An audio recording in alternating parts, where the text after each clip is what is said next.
Aphorism 34. All manner of evocation is the same kind and form, and this way was familiar of old time to the sibyls and chief priests. This in our time, through ignorance and impiety, is totally lost, and that which remaineth is depraved with infinite lies and superstitions. Aphorism 35. The humane understanding is the only effector of all wonderful works, so that it be joined to any spirit, and being joined, she produceth what she will.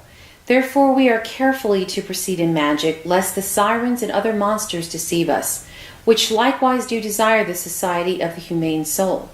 Let the magician carefully hide himself always under the wings of the Most High, lest he offer himself to be devoured of the roaring lion. For they who desire earthly things do very hardly escape the snares of the devil. The sixth septenary, Aphorism 36. Care is to be taken that experiments be not mixed with experiments, but that every one be onely, simple, and several. For God and nature have ordained all things to a certain and appointed end, so that, for example's sake, they who perform cures with the most simple herbs and roots do cure the most happily of all.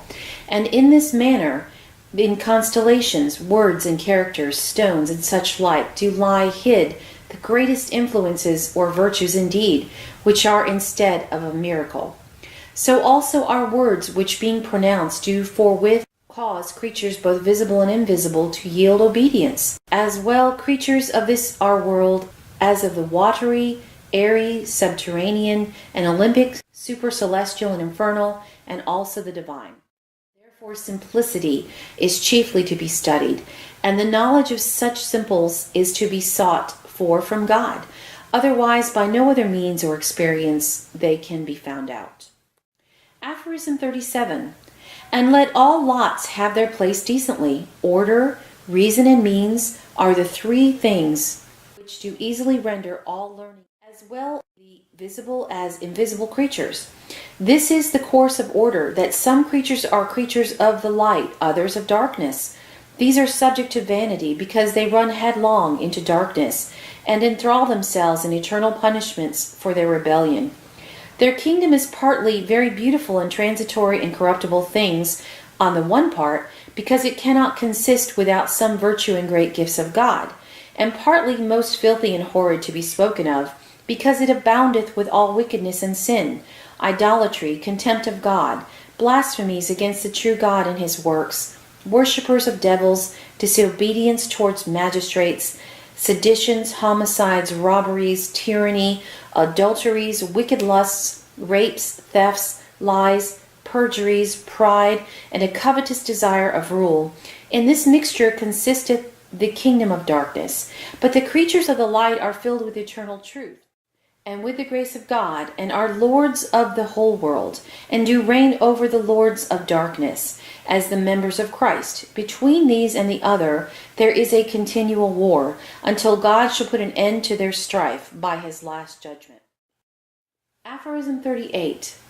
Therefore magic is twofold in its first division. The one is of God, which he bestoweth on the creatures of light. The other also is of God, but as it is the gift which he giveth unto the creatures of darkness. And this is also twofold. The one is to a good end, and when the princes of darkness are compelled to do good unto the creatures, God enforcing them, the other is for an evil end, when God permitteth such to punish evil persons. Thus magically they are deceived to destruction, or also he commandeth such to be cast out into destruction. The second division of magic is, that it bringeth to pass some works with visible instruments, through visible things, and it effecteth other works with invisible instruments, by invisible things, and it acteth other things, as well with mixed means, as instruments and effects. The third division is, there are some things which are brought to pass by invocation of God alone. This is partly prophetical and philosophical, and partly, as it were, theophrastic. Other things there are, which by reason of the ignorance of the true God are done with the princes of spirits, that his desires may be fulfilled. Such is the work of the Mercurialists. The fourth division is, that some exercise their magic with the good angels instead of God, as it were descending down from the Most High God. Such was the magic of Baalim. Another magic is that which exerciseth their actions with the chief of the evil spirits. Such were they who wrought by the minor gods of the heavens. The fifth division is that some do act with spirits openly and face to face, which is given to few. Others do work by dreams and other signs, which the ancients took from their auguries and sacrifices. The sixth division is that some work by immortal creatures, others by mortal creatures, as nymphs, satyrs, and such like inhabitants of other elements, pygmies, etc. The seventh division is that the spirits do serve some of their own accord without art. Others they will scarce attend, being called by art. Among these species of magic, that is the most excellent of all, which dependeth upon God alone. The second, them whom the spirits do serve faithfully of their own accord. The third is that which is the property of Christians, which dependeth on the power of Christ, which he hath in heaven and earth. Aphorism 39. There is a sevenfold preparation to learn the magic art.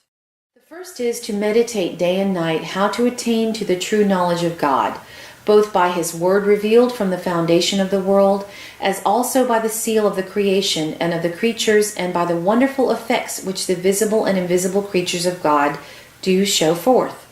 Secondly, it is requisite that a man descend down into himself, and chiefly study to know himself, what mortal part he hath in him, and what immortal, and what part is proper to himself, and what diverse. Thirdly, that he learn by the immortal part of himself to worship, love, and fear the eternal God, and to adore him in spirit and truth, and with his mortal part to do those things which he knoweth to be acceptable to God, and profitable to his neighbors. These are the three first and chiefest precepts of magic, wherewith let every one prepare himself that covets to obtain true magic or divine wisdom, that he may be accounted worthy thereof, and one to whom the angelical creatures willingly do service, not occultly only, but also manifestly, and as it were face to face. Fourthly, whereas every man is to be vigilant to see to what kind life he shall be called from his mother's womb, that every one may know whether he be born to magic, and to what species thereof, which every one may perceive easily that readeth these things, and by experience may have success therein. For such things and such gifts are not given but only to the low and humble. In the fifth place, we are to take care that we understand when the spirits are assisting us in undertaking the greatest business, and he that understands this, it is manifest, that he shall be made a magician of the ordination of God.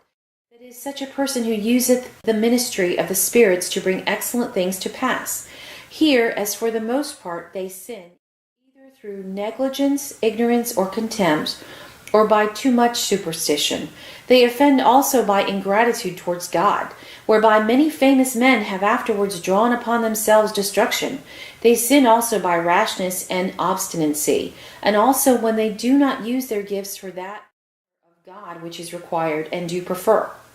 Sixthly, the magician hath need of faith and taciturnity, especially that he disclose no secret which the Spirit hath forbid him, as he commanded Daniel to seal some things, that is, not to declare them in public. So as it was not lawful for Paul to speak openly of all things which he saw in a vision. No man will believe how much is contained in this one precept. Seventhly, in him that would be a magician, there is required the greatest justice, that he undertake nothing that is ungodly, wicked, or unjust, nor to let it once come in his mind, and so he shall be divinely defended from all evil. Aphorism 40. When the magician determineth with himself to do any incorporeal thing,